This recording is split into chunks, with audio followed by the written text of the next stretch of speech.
O Senhor esteja convosco. Ele está no meio de nós. Proclamação do Evangelho de Jesus Cristo segundo Lucas. Glória a vós, Senhor. Naquele tempo, Jesus disse aos fariseus: Havia um homem rico que se vestia com roupas finas e elegantes e fazia festas esplêndidas todos os dias. Um pobre, chamado Lázaro, cheio de feridas, estava no chão à porta do rico. Ele queria matar a fome com as sobras que caíam da mesa do rico, e além disso vinham os cachorros lamber suas feridas. Quando o pobre morreu, os anjos levaram-no para junto de Abraão. Morreu também o rico e foi enterrado. Na região dos mortos, no meio dos tormentos, o rico levantou os olhos e viu de longe a Abraão com Lázaro ao seu lado.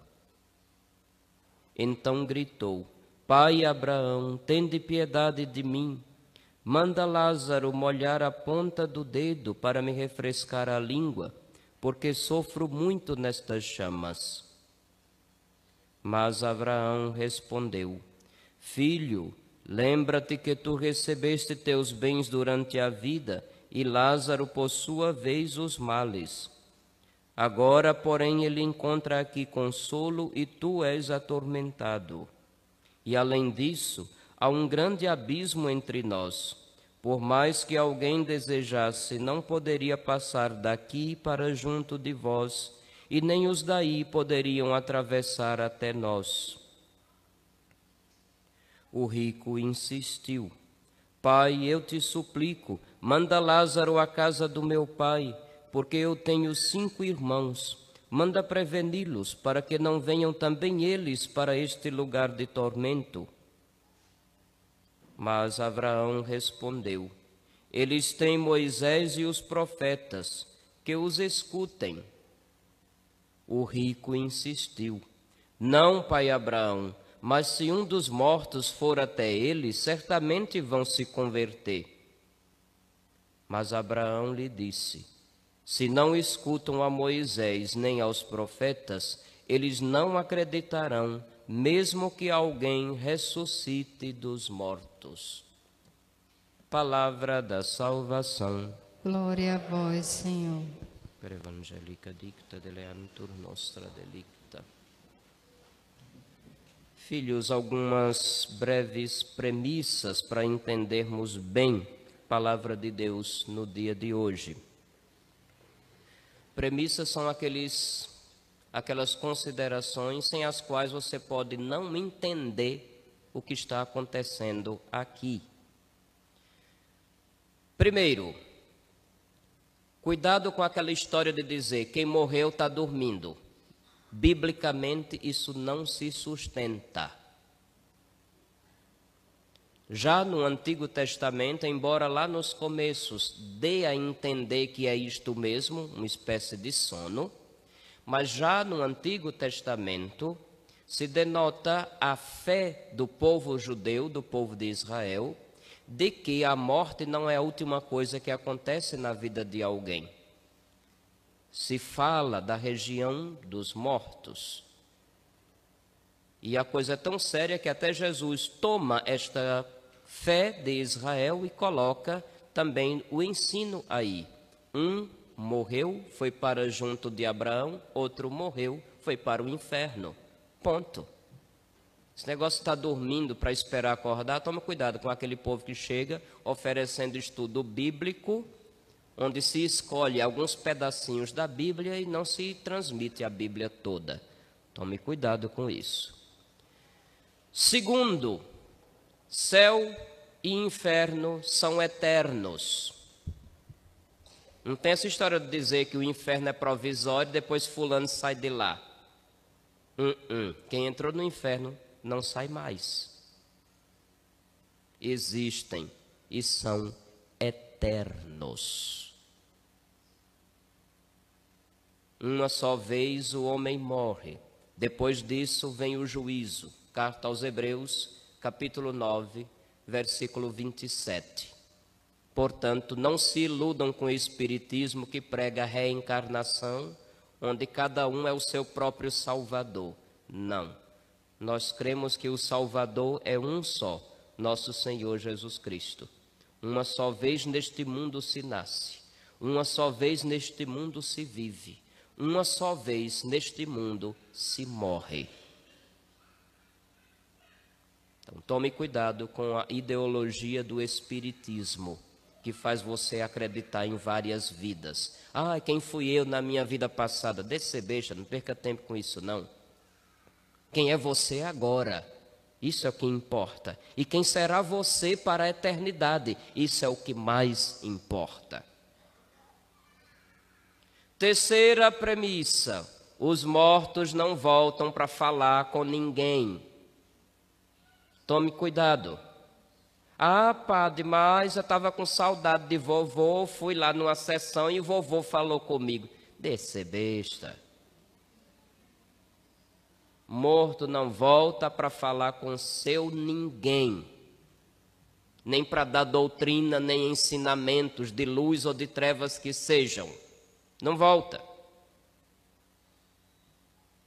Quando o rico pede para que Lázaro vá, ele pede para que Lázaro seja ressuscitado e vá lá. Não é à toa que a palavra termina dizendo: se não escutam a Moisés nem aos profetas, eles não acreditarão, mesmo que alguém ressuscite dos mortos. Não está falando para a alma ou para o espírito de Lázaro aparecer para quem quer que seja.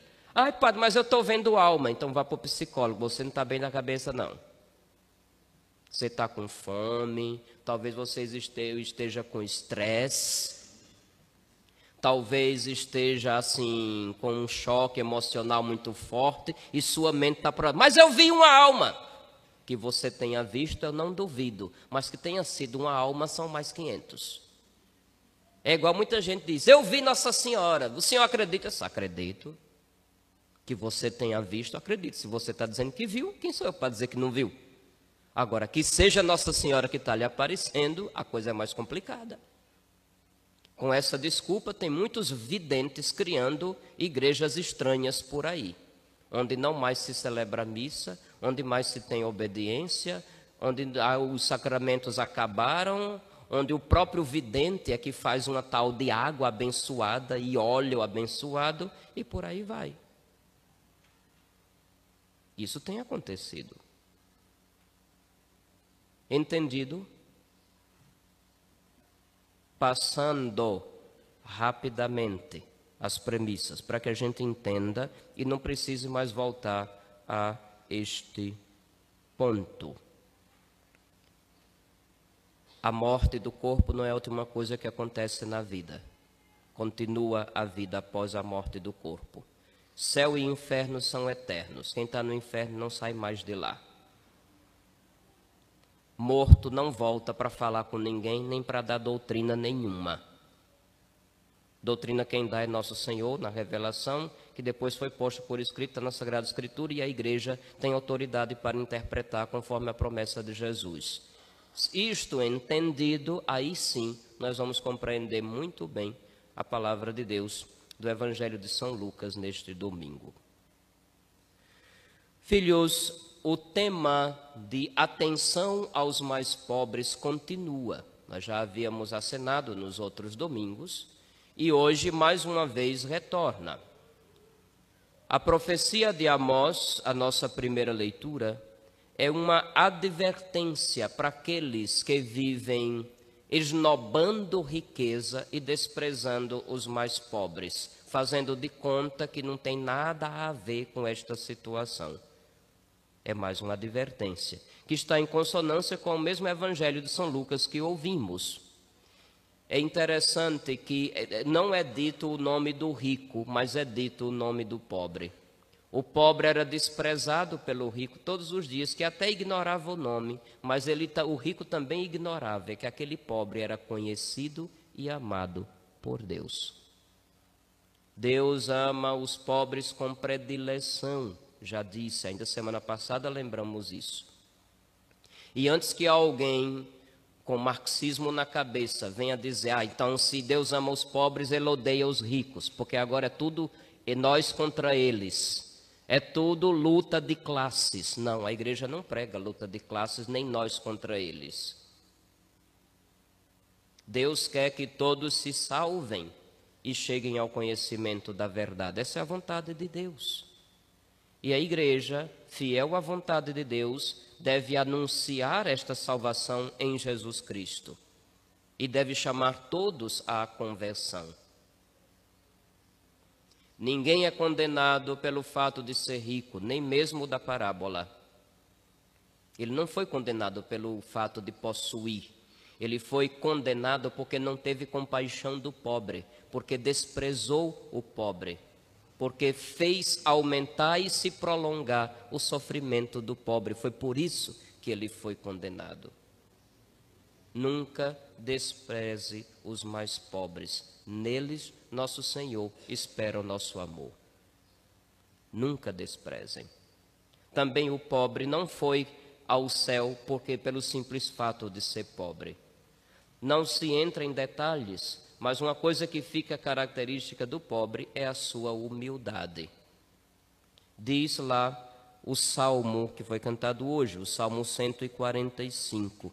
O Senhor é fiel para sempre, faz justiça aos que são oprimidos. Ele dá alimento aos famintos, ele liberta os cativos. Deus ama os pobres com predileção. Entre os filhos, um pai ou uma mãe vai amar mais aquele que mais tiver necessidade. É assim que é a lógica do amor. Então, entre os filhos de Deus que estão neste mundo, os mais pobres são objeto de uma atenção especial de nosso Senhor. A parábola também não é uma espécie de droga, de ópio, como se dizia no passado. Hoje, quando fala ópio, o povo não sabe mais o que é, não. Ópio era uma droga famosa no século XIX. Se hoje se fala de crack, cocaína e coisas do gênero, há cerca de 200 anos atrás, era sobre o ópio que se falava. Foi nesse contexto que o escritor Karl Marx, já ouviram falar dele? Já, toda a escola fala. Foi por conta de Karl Marx que surgiu, por exemplo, a Revolução Bolchevique, que matou milhões, que surgiu um Lenin da vida, um Stalin da vida, um Fidel Castro da vida, e tantas outras figuraças que hoje em dia querem atualizar, cada um querendo colocar as ideias de Marx em prática da forma mais perfeita. E quando tentam colocar as ideias de Marx em prática da forma mais perfeita, o que é que acontece? Fome, pobreza, ditadura, falta de liberdade, perseguição religiosa, porque não é somente contra a Igreja Católica, é a religião como um todo. É isso que acontece quando tentam colocar as ideias de Marx em prática da forma mais perfeita. Karl Marx dizia que a religião era o ópio do povo, porque era uma espécie de narcótico.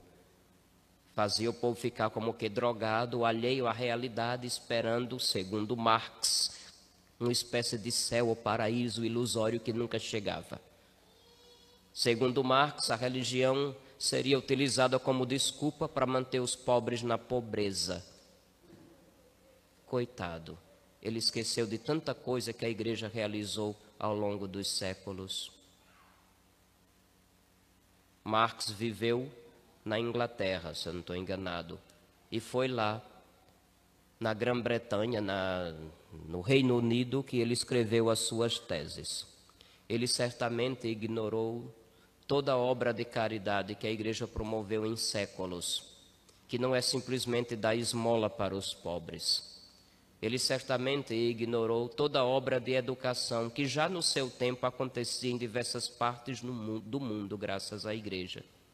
Ele ignorou a existência dos hospitais, que só foram possíveis graças à ação da igreja.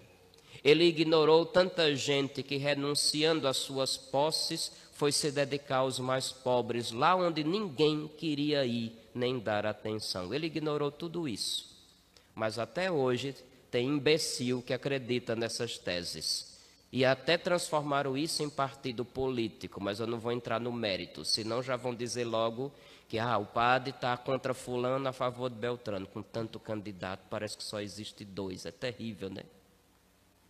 Pois bem, o rico foi condenado porque não deu atenção aos pobres. A opressão dos pobres é um dos pecados que clamam aos céus. Nunca esqueçamos disso. Padre, mas eu não maltrato quem chega na minha porta, nenhum pobre. Mas as suas escolhas podem colaborar com certos sistemas que oprimem os mais pobres. É por isso que a palavra de Deus, a doutrina da igreja, também deve servir como critério antes de escolher um candidato. Semana que vem será a eleição. A gente não pode fazer de conta que a eleição não vai acontecer no Brasil e na igreja não se pode tocar no assunto. Porque quando eu falo disso, o padre está fazendo do púlpito um palanque. Então a pessoa que diz isso não entendeu nada da igreja, não entendeu nada do evangelho. Não conhece a doutrina social da igreja que manda os pastores advertirem o rebanho sobre critérios na hora de votar. Isso não é de agora, não. Há muito tempo a igreja já instrui nesse sentido. Há muito tempo. Não estou dizendo nenhuma novidade. Eu não tenho o direito de dizer, votem fulano de tal. Isso eu não posso fazer. De jeito nenhum. Agora, se tiver alguém que seja diretamente contrário a todos os valores que eu creio e que faça o possível para que vocês também creiam e ponham em prática, para que a luz do Evangelho ilumine este mundo, então eu vou dizer, o fulano de tal não vale um conto. Não voto nem aconselho, votar. Mas hoje se a gente diz isso, aí logo logo vem alguém querendo fazer processo. Paciência. Eu aconselho vocês a entrarem no site do Provida de Anápolis. Já ouviram falar? Não? Provida é uma instituição ligada à igreja da Diocese de Anápolis, no estado de Goiás. Anápolis é uma cidade que fica entre Brasília e Goiânia. É uma das regiões mais católicas do país, se vocês não sabem. O Provida de Anápolis, ele acolhe mulheres grávidas ou em situação de risco para ajudá-las nas necessidades, especialmente em gestação e cuidado da infância. O padre Luiz Carlos Lodi, ele desenvolveu o chamado método PPP, para que você tenha critério antes de votar. O que é PPP? Partido, passado e propostas. São 3 filtros que você deve examinar. Porque quando o sujeito está dentro do Congresso, ele vai ter que obedecer ao partido. Se ele não fizer o que o partido quer, ele é expulso. E a depender do caso, pode até correr o risco de perder o mandato. Mas eu vou votar em fulano, que é católico, sempre vem à missa. Qual é o partido dele? Você sabe o que é que o partido dele defende? Você sabe o que é que o partido dele vai obrigar ele a fazer depois que estiver lá dentro? Hoje em dia, com a internet, é fácil saber o que os partidos pensam e o que querem para o país. É só entrar no site, está tudo lá. Primeiro filtro, partido. Segundo filtro, o passado daquela pessoa. O que ele já fez ou deixou de fazer, por que conseguiu ou por que não conseguiu. Ele tem, de fato, se empenhado naquilo que é justo pelo bem do povo? Ou apenas defendeu interesses do partido ou dos patrocinadores do partido? E o terceiro P é propostas. O que é que o candidato e o partido dele estão propondo? O que é que eles estão prometendo? Eu vou votar no fulano que está prometendo não sei quantos mil para quem estudar. Deixa de ser besta. Isso é demagogia, isso não vai acontecer. Põe os pés no chão. Ah, eu vou tirar todo mundo do SPC, como se fosse fácil. Tem promessas mirabolantes que parece que estão no mundo da lua. Não faz parte da realidade. E tem propostas que são uma verdadeira ameaça. Não vou entrar aqui em exemplos, porque senão já sabe o que é que vai acontecer. Vão dizer que eu voto em fulano ou que estou falando de Beltrano. PPP. Partido, Passado e Propostas. Entre no site do Provida de Anápolis. Tem um link chamado Partidos Políticos, uma coisa assim. Vocês vão ver muita coisa interessante. Recomendo e assina embaixo. A opressão dos pobres é um pecado que clama aos céus. E Deus nos livre de ser cúmplices, de apoiar quem oprime os mais pobres, os mais indefesos, aqueles que não podem falar por si ou defender a sua própria vida, estão aí incluídos. Lembrem, meus filhos, a gente só nasce uma vez neste mundo. A gente só vive uma vez neste mundo. E se a única vida que a gente tem neste mundo se tornar refém de ideologias contrárias à palavra de Deus, eu tenho medo do que será a nossa eternidade, se assim nós procedermos. Quem crê no céu não fica com a cabeça nas nuvens, transforma o mundo onde está. Quem crê na eternidade não perde tempo, porque sabe que a passagem neste mundo é rápida.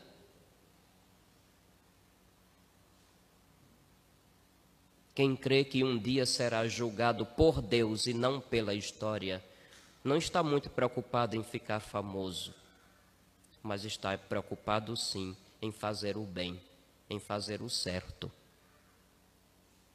e ajudar outros a fazer a mesma coisa. Que esses princípios falem fundo à nossa consciência. E daqui a uma semana, quando tivermos que escolher quem vai nos representar, eles também sirvam para todos nós. E aqui não seria demais chamar a atenção. Está muita gente preocupada em quem vai votar para presidente. Eu estou mais preocupado em quem vai ser senador e deputado. Porque um presidente ruim só vai adiante se o Congresso não presta. Sabiam disso? E um presidente bom não vai conseguir fazer nada de bom se o Congresso não presta. Sabiam disso? Eu estou mais preocupado em quem será senador e deputado. Pensem nisso com seriedade. Repito, entrem no site do Provida de Anápolis, aprenda sobre o método PPP e, pelo amor de Deus, tenham juízo. Que nosso Senhor, na sua misericórdia, nos ajude. Louvado seja nosso Senhor Jesus Cristo. Para sempre seja louvado.